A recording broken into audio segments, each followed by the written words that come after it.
Hi there, this is the second video for topic 9 for MG5004 and DE5418, and we're going to start with implicit differentiation. We're going to look at logarithmic differentiation and optimizing functions.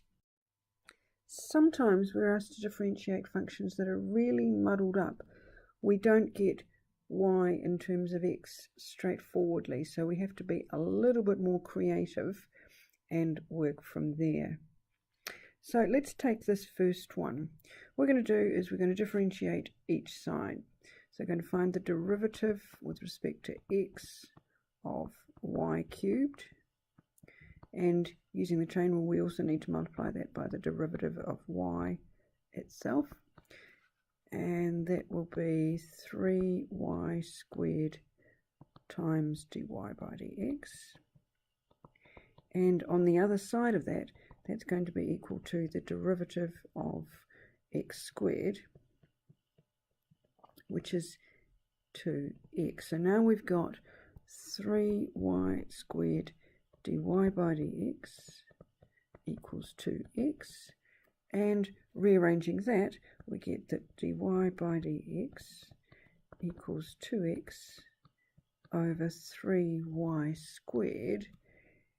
And now just putting in there that, what have we got? That y cubed equals x squared, so y cubed equals x squared, then this is going to be equal to 2y.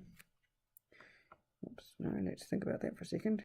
Let's just back up a track a little bit there. So we've got that 2x over 3y squared is currently equal to our derivative. What we could say, because we know we've got something, we know something about y cubed, so maybe if we multiply top and bottom by y, then we've got 2xy over 3y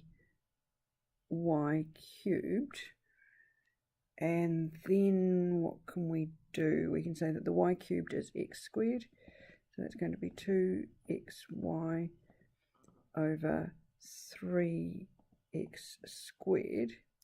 And we can cancel one of those with one of those, and we're left with 2y over 3x.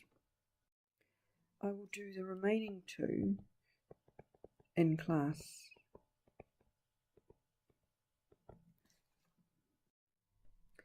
Sometimes it's easier to use logs to differentiate rather than differentiating directly. Now we'll do this one in class, but let's have a look at the first one there. Let's rewrite it as y equals sine x to the power of x. If we take the natural log of each side, and using our rules of logs, we can bring the x down and write that. So now we've got x times the natural log of sine x. Okay, let's differentiate. So our left-hand side would be the derivative of y times 1 over y. That's using the chain rule. And on our right-hand side, we've got a product, so we need to use the product rule. So it would be the derivative of the first, which is 1, times the second, plus the first, times the derivative of the second. And if you remember, this is a natural log function, so it's the derivative of the bracket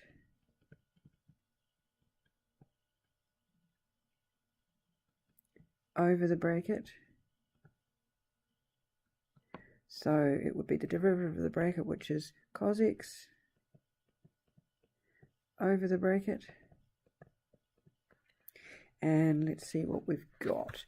Then we've got on the right hand side natural log of sine x plus x. Now cos over sine is cotangent. And that's kind of nearly where we are, nearly where we want to be. But we were asked to find the derivative, so all we have to do now is multiply both sides by y, and y happen to be sine x to the x times natural log of sine x plus x times cotangent x. And we're done. So we'll do the other one in class. The general process for finding the equation of a tangent, or for that matter for a normal, is the same as for ordinary lines, but just the differentiation just has to be approached in a slightly different manner. So we've got a mix mash here. So let's start at the left hand side. So we'll have 2y dy dx. This is just using the chain rule, minus 2 dy by dx minus 4 is equal to 0. So we can collect up the dy terms.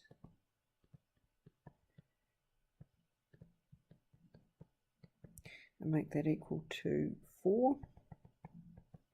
And then dy by dx itself is equal to 4 over 2y minus 2.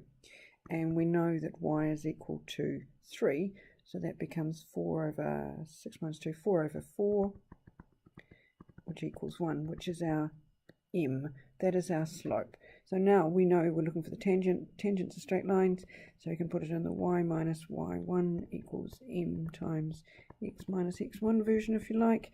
So we've got y minus 3 is equal to 1 times x minus 1. You could leave it like that, or you could rearrange it to say y equals x plus 2. Now, it asks for the normal as well. In this case, the normal has a slope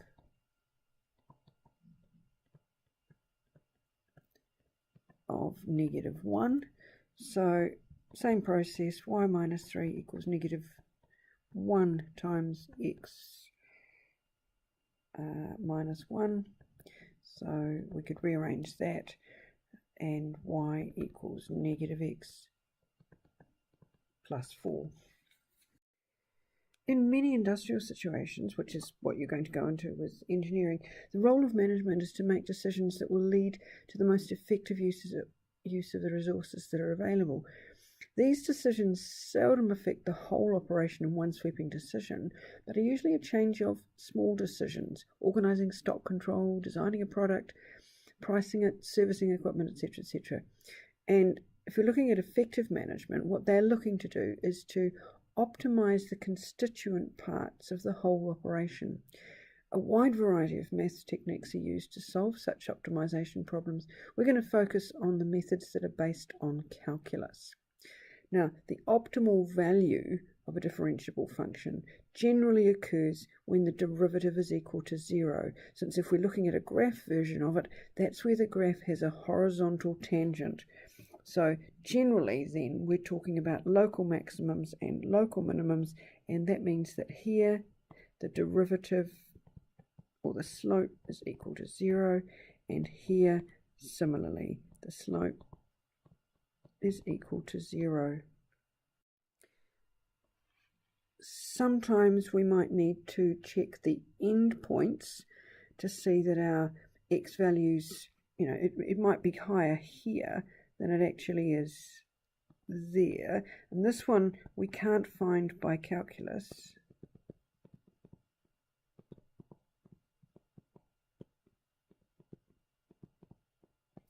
That one we can.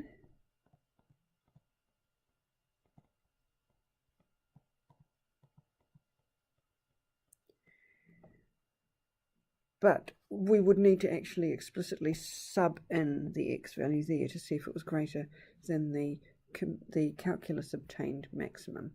But we've also got this kinky thing in the middle where we do need to be a little bit careful. We've got the curvature is changing. So here the curvature is changing.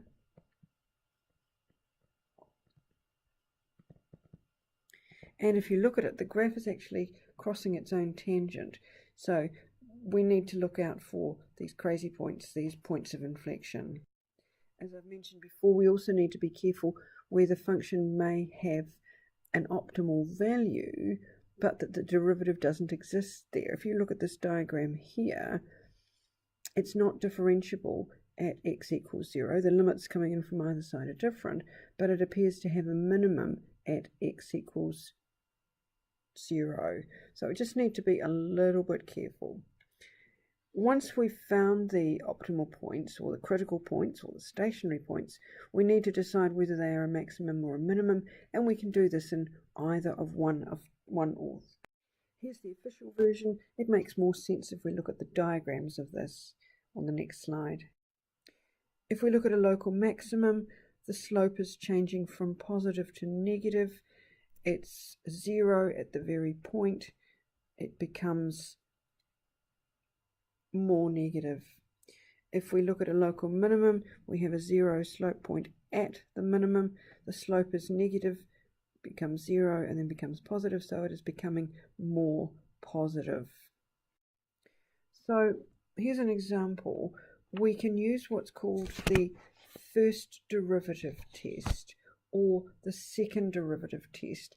The first derivative test is kind of, well, some people prefer it, but I prefer the second derivative test because the second derivative test actually encapsulates the first derivative test. The first derivative test would say, okay, well, we found these critical points, and now we need to look and see if the slope is negative followed by positive, or positive followed by negative, in order that we say, well, we've got a minimum there or a maximum there.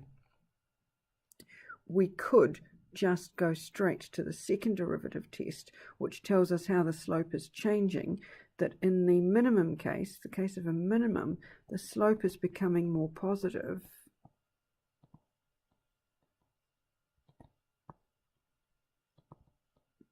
So the slope is changing, so we'd look at the second derivative and say that the second derivative was positive.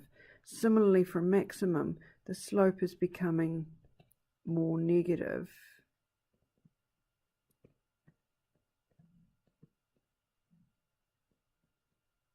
So we'd say that the second derivative was negative. So I'm actually going to use the second derivative rule here. It is much easier, but if you like, you can use the first derivative. So we need to find the derivative. 12x squared minus 42x plus 18. We need to set that equal to 0. I think if we divide everything by 6, that might help us.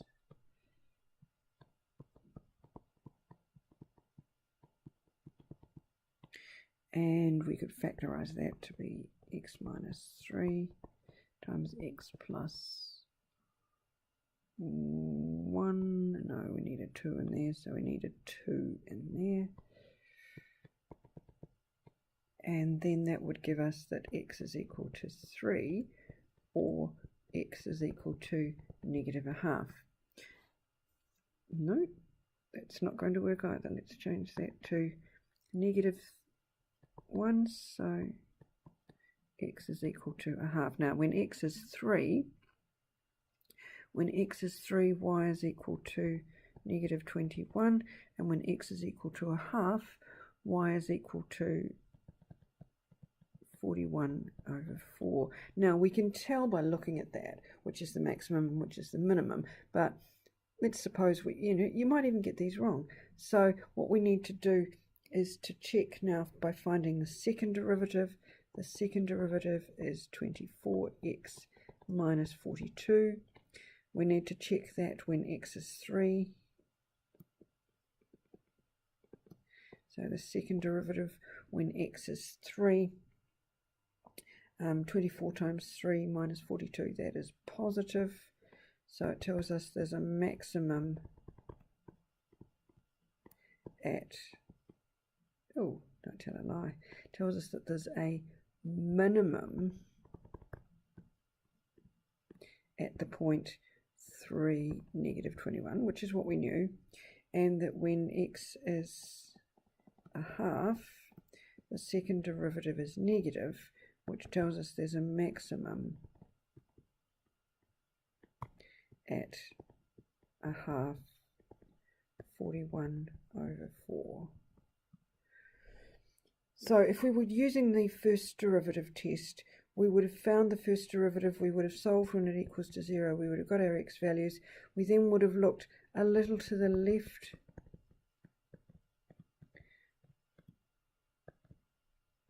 of x equals 3, and we would have found that the derivative was negative.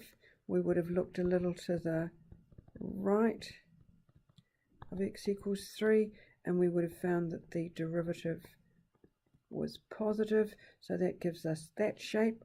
So I've got a minimum at 3, negative 21. We would have done the same at a half, so a little to the left of a half. So we put that into the derivative, and we would find that the derivative then was positive, and a little to the right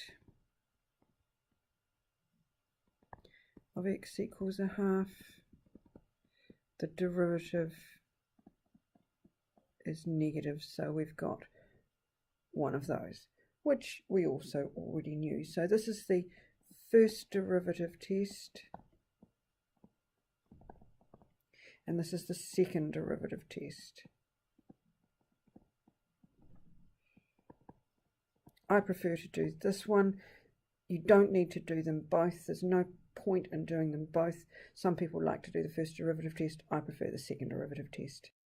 This is just the diagram of the previous curve, and you can see where the maximum is at a half and the minimum at x equals 3. We might also want to look for the point of inflection, and if you look at this, the curvature is changing at x equals 2 there, and this is where the second derivative is actually equal to 0. So we found that the second derivative was 24x minus 42. When that's equal to 0, in other words, the slope is not changing just at that particular point, then x is equal to 2. So for the point of inflection, x is equal to 2 and y is equal to negative 10. The point of inflection is where the concavity changes. We do need to be a little bit careful.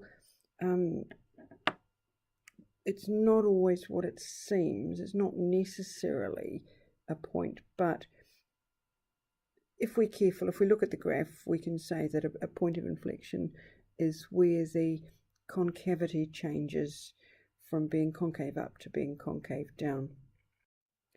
In this example, the function has a minimum at x equals 0, and the derivative equals 0, and the second derivative equals 0 at x equals 0.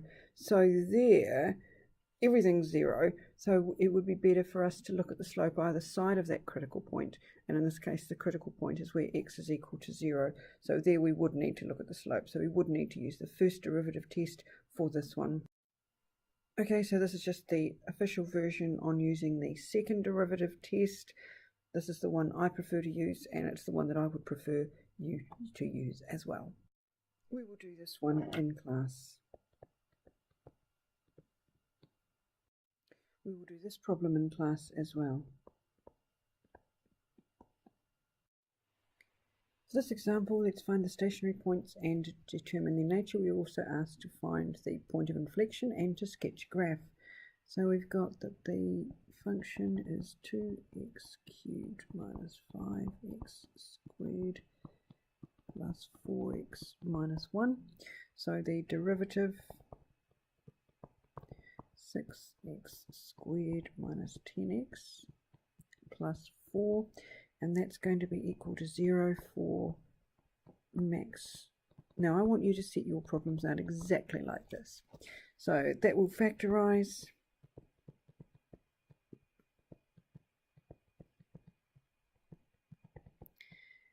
and we can solve that.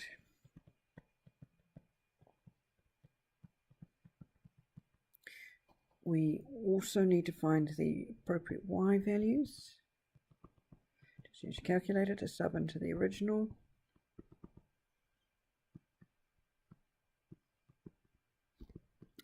And then we need to find the second derivative.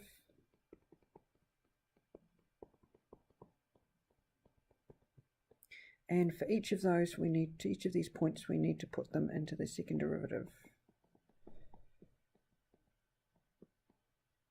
So when x is 2/3, the second derivative is negative, so that tells us that we've got a max at that point, which we can see anyway, but that's 1/27. And when we're looking at x equals 1, we see that the second derivative is positive, so that we have a minimum at that point.